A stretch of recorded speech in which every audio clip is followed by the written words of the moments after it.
there's an expression that I've said on this podcast many times, but I'll say it again, is that hard times create hard men. Hard men create soft times. Soft times create soft men. Soft men create hard times. We are now around soft men and hard times. Yeah. We're in the time of toxic masculinity, right? Where you could be toxically male.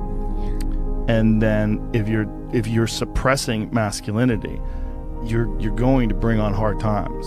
It doesn't mean masculinity doesn't mean you're mean. It doesn't mean you're angry. It means strength. Yes. It means discipline. It means the ability, like you need a military. And if you don't think you need a military, you need to go and pay attention to the rest of the world, because there's militaries all over the world that are doing horrific things. If you don't have a military in this country that can combat that and at least act as a deterrent to them doing things, you're going to get taken over. That's what's happened. I mean, look what's happening to Hong Kong, right? I mean, this is a city that essentially doesn't have a military, and they were a British colony for a long time, and they gave it back over to China, and they were kind of acting like they were independent until recently. And during the pandemic, they ramped it up, and it's gotten even worse. It's exactly what we talked about. You can't be weak. And in this country, being weak is thought of as a virtue.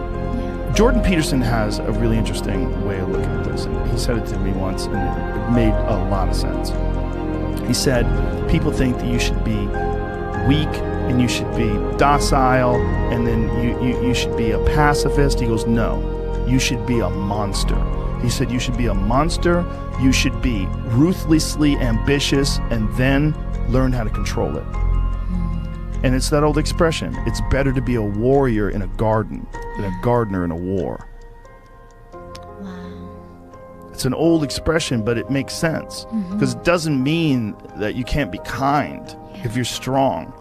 But it does mean you can't be strong if you're weak. Yeah. If you're weak, you're fucked.